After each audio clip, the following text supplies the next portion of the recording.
دوستان عزیزم درود و مهر. امروز میخوام یه غذای یمنی با بادمجون درست کنیم، ساده و خوش‌طعم، مناسب وقتایی که میخواد سریع یه غذای متفاوت درست کنید.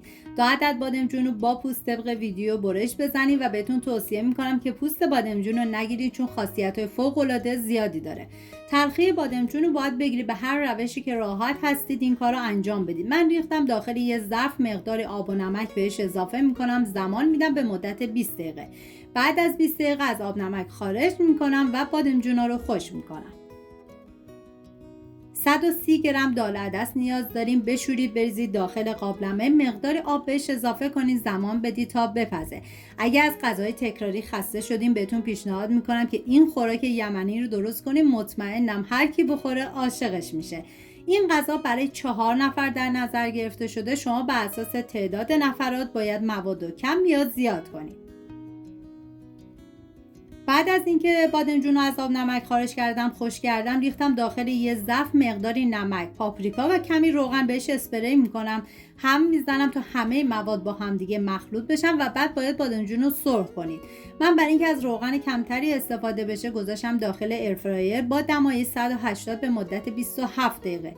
شما اگه ایرفرایر یا فرن نداشتید داخل تابه روغن کنید. بعد از اینکه داغ شد بادمجون رو بهش اضافه کنید، سرخ شد از تابه خارج کنید. 2 عدد پیاز رو به صورت نگینی ریز میکنم. ترکیب بادمجون با دال عدس این غذا رو هم سیر کننده تر میکنه هم خوشخوراک تر. یه بافت نرم و دلنشین. من اندازه ها رو هم در طول ویدیو میگم هم داخل دیسکریپشن نوشتم.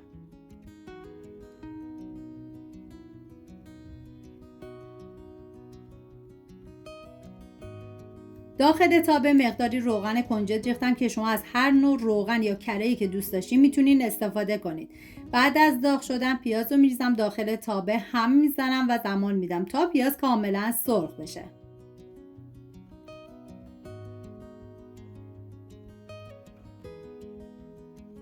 تو این فاصله تا پیاز سرخ میشه میریم سراغ سیر. نیاز به 6 حبه سیر دارین که ریز ریز خورد کنید. سعی کنید که پودر سیر رو جایگزین نکنید چون سیر تازه عطر و طعم این خوراک رو فوق العاده خوشمزه تر میکنه. سیر رو اضافه میکنم، هم میزنم و میذارم یه تفت مختصری بخوره.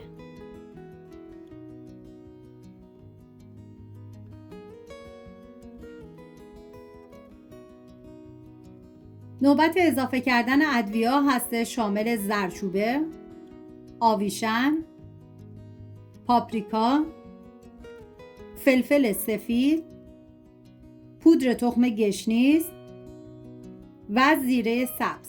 هم میزنم و میذارم ادویه ها تف بخورن، عطر ادویه ها آزاد بشه. یک عدد فلفل قلمی شیرین رو ریز خورد میکنم.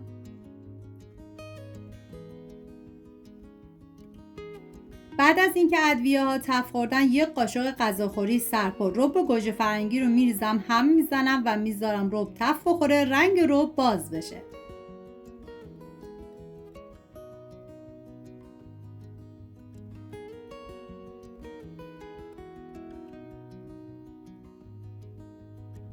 فلفل ریز شده رو میریزم، هم میزنم.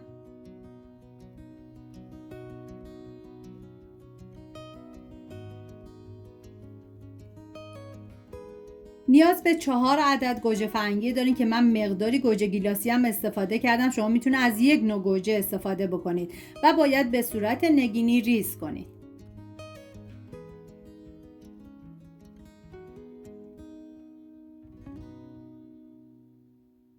گوجه ریز شده رو به پیاز اضافه میکنم، هم میزنم و میذارم تف بخوره. واقعا من هرچی از عطر و طعم خوشمزگی این خوراک بگم کمه. 1 لیوان و نصف آب جوش بهش اضافه میکنم.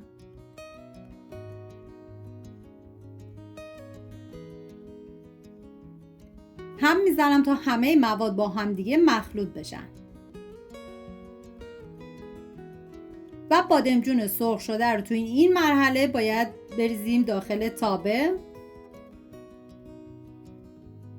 هم میزنم.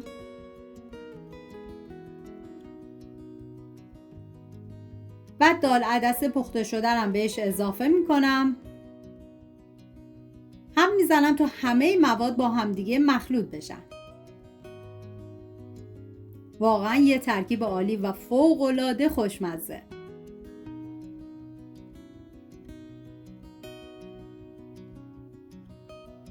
4 قاشق غذاخوری گشنیز تازم نیاز دارین که من ریز ریز خورد کردم و میریزم داخل تابه، هم میزنم و میذارم به مدت 20 دقیقه با حرارت کم بپزه و جا بیفته.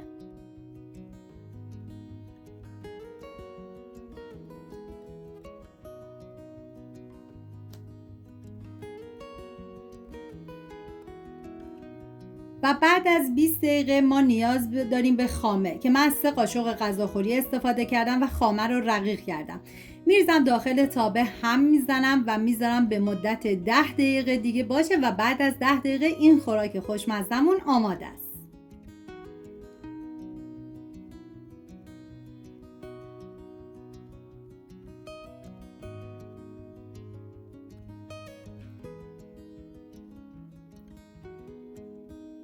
امیدوارم از این غذای یمنی لذت برده باشین. اگه براتون مفید بود خوشحال میشم نظرتون رو برام بنویسید و ویدیو رو با کسایی که عاشق غذای ساده هستن به اشتراک بذارید. امیدوارم درست کنید و در کنار خانواده از خوردنش لذت ببرید. در آخر با مقداری بادمجون و گشنیز تازه‌ام تزیین کردم. سپاس از همراهی همیشگیتون. تا ویدیوی بعدی مراقب خودتون و خوبی‌هاتون باشید. تا درودی دیگر، بدرود.